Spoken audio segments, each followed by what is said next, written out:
Okay, so good afternoon. I'm very sorry because I cannot teach you directly, but I'm creating this video actually to see you virtually. But I hope that you can learn also something from the video that I created for you. Nah, baik, melanjutkan perkuliahan yang lalu, Bapak akan menjelaskan tentang konsep of innovation. Ya, jadi apa sebenarnya konsep of innovation itu? Pada tahun 1934, ada seorang pakar yang bernama Schumpeter menjelaskan bahwa inovasi itu sebagai development of new product atau pengembangan suatu produk yang baru. Kemudian yang kedua, karena itu dikembangkan menjadi produk yang baru, maka dibutuhkan satu proses yang baru juga. Nah, tentu proses pembuatannya, proses pengembangannya, proses inovasinya itu tentu saja menggunakan proses-proses yang baru. Dan juga karena satu produk diubah menjadi satu produk yang baru, kemudian proses yang baru, maka kemungkinan akan ada pasar yang baru dan juga menggunakan sumber-sumber atau bahan-bahan mentah yang baru. Dengan demikian bisa dikatakan bahwa inovasi itu sesungguhnya adalah satu perubahan bentuk organisasi industri yang baru. Karena semua tata kelola daripada produk yang diinovasi itu juga akan mengalami perubahan-perubahan. Tidak saja produknya yang akan berubah, tetapi organisasinya juga harus diinovasi. Nah, tentu saja produk yang baru memiliki strategi pemasaran yang baru, kemudian memiliki target pasar yang baru, kemudian memiliki segmen yang baru, positioning yang baru. Nah, pada tahun 1999, Subdo and Galau itu mendefinisikan konsep of innovation itu sebagai product innovation. Ya, masih tetap dia mengacu pada inovasi sebuah produk. Ya, kemudian setelah terjadi product innovation, ada proses innovation. Jadi terjadi juga inovasi proses. Kemudian ada organizational innovation, yang terakhir adalah market innovation. Jadi apa yang dikembangkan oleh Schumpeter tahun 1934 kemudian didefinisikan kembali oleh Sumdo dan Galau pada 1999, ya sama, pada prinsipnya sama. Kemudian kita lanjut lagi, innovation depends on creativity. Nah, inovasi itu sangat-sangat tergantung pada daya kreativitas stakeholder yang ada. Bagaimana satu produk yang sudah ada di dalam level maturity yang menjelang declining itu bisa diinovasi, bisa direjuvenasi, dimudahkan kembali sehingga produk itu tidak mengalami declining atau obsolete. Ya. Jadi sangat tergantung dengan kreativitas.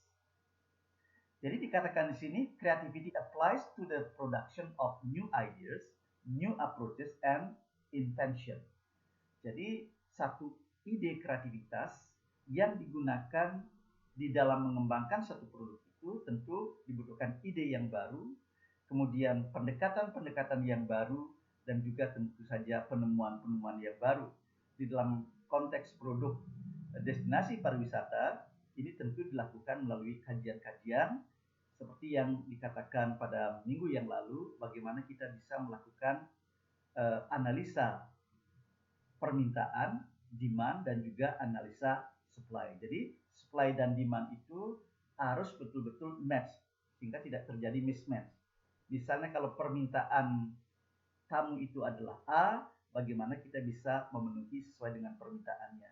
Nah, ketika permintaannya A, lalu kita memenuhinya dengan Z, maka terjadi mismatch, sehingga produk itu tidak bisa dijual dengan baik. Product and service innovation indicate changes. Nah, jadi inovasi suatu produk atau jasa itu ditandai dengan perubahan-perubahan that are observed directly by customers, yang dapat dirasakan secara langsung oleh customer kita, and they consider to be new respective specific enterprises. Jadi ketika kita melakukan satu inovasi, bagaimana klien kita atau customer kita merasakan bahwa produk yang kita inovasi atau jasa yang kita inovasi itu dirasakan unsur kebaruannya oleh customer kita. Ya, from the perspective of the customers, these factors influence the buying forces. Nah, jadi ketika kita sudah menginovasi suatu produk yang dalam level maturity yang cenderung akan declining, dan customer itu merasakan bahwa unsur-unsur kebaruan itu memenuhi kebutuhannya atau permintaannya, maka kreativitas dan inovasi ini akan mendorong mereka untuk melakukan pembelian terhadap produk Anda.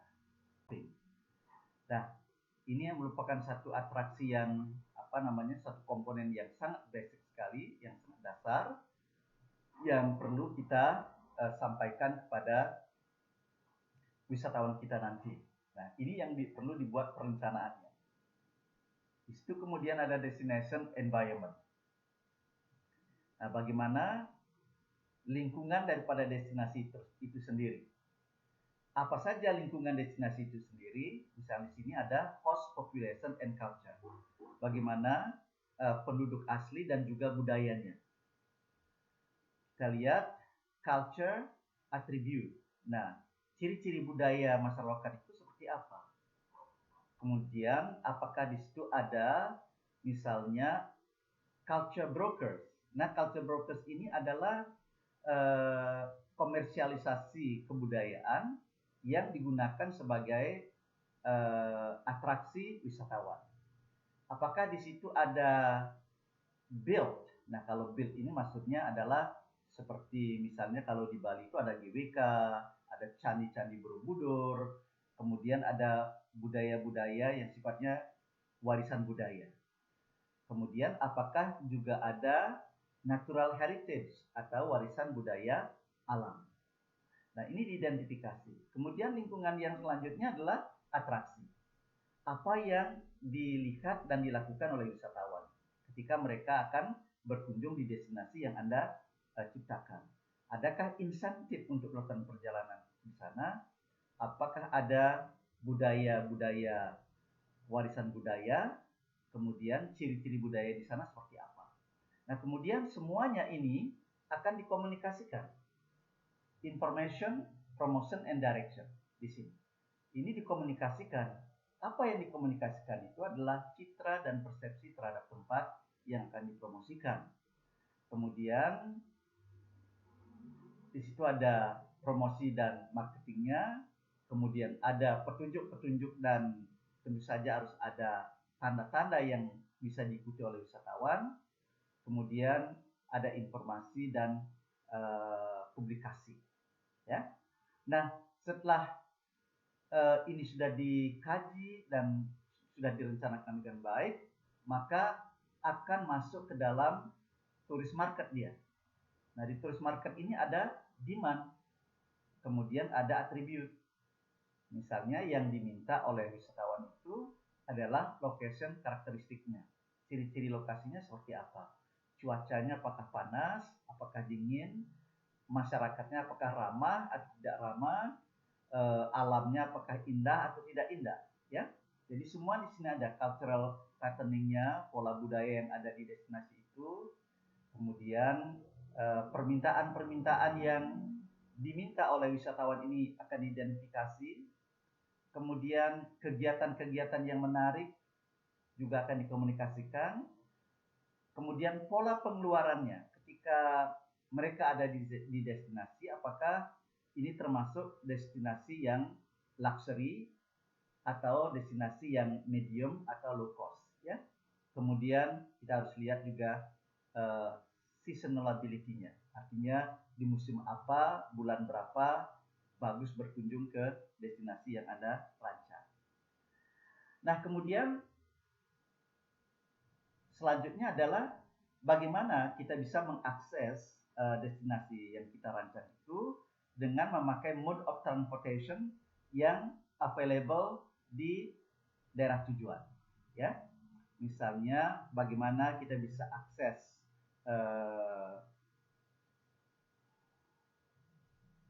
di sini adalah destination-nya, bagaimana kita mengakses destinasi tersebut. Kemudian yang kedua, bagaimana kita bisa mengakses atraksi-atraksi budaya, alam, dan man-made yang ada di lokasi tersebut, ya. Itu harus dideskripsikan. Kemudian bagaimana kita melakukan perjalanan dari satu atraksi ke atraksi yang lain. Nah, ini semua akan masuk ke dalam perencanaan destinasi pariwisata yang Anda akan buat. Menjadi satu pertimbangan, yaitu di sini judul planning and innovation. Jadi semua termasuk di sini dan terintegrasi. Ya. Kemudian ketika kita merencanakan suatu destinasi, make optimal use of environmental resources. Jadi kita diminta untuk menggunakan sumber-sumber alam yang ada, tetapi sumber-sumber ini tidak boleh di-abuse. Nah, di situ akan ada sumber alam, ya, kemudian ada sumber daya manusia, ada juga sumber-sumber sosial budayanya. Itu digunakan secara maksimal, tetapi dikembangkan dan dipelihara dengan baik. Kemudian respect the socio-cultural authenticity of host community. Nah, di sini bagaimana ketika Anda membangun suatu destinasi, Anda sudah merencanakan bagaimana atraksi wisata yang Anda buat di destinasi tersebut nantinya akan menghormati budaya, kebiasaan, dan juga tata nilai yang ada di masyarakat. Nah, selanjutnya yang kita akan pikirkan adalah bagaimana terjadi pengembangan ekonomi dalam jangka panjang. Jadi bagaimana orang-orang yang ada di daerah yang kita kembangkan itu nantinya mendapat benefit dari pembangunan pariwisata yang kita laksanakan di daerah tersebut. Nah, demikian yang Bapak dapat sampaikan. Kemudian Anda sekarang sudah memulai memikirkan suatu tempat yang nantinya Anda akan inovasi, yang nantinya Anda akan rencanakan menjadi satu destinasi.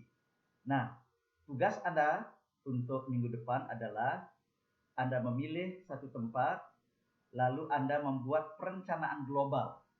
Jadi kepala-kepalanya saja dulu tentang destinasi tersebut dengan menggunakan teori-teori, konsep-konsep yang Bapak sudah sampaikan dalam 3 kali pertemuan ini.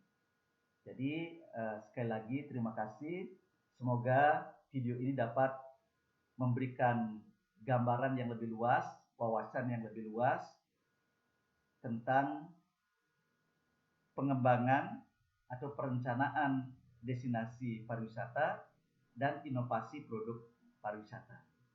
Nah, demikian yang Bapak sampaikan. Saya lagi terima kasih. Thank you very much and have a very good night. Thank you.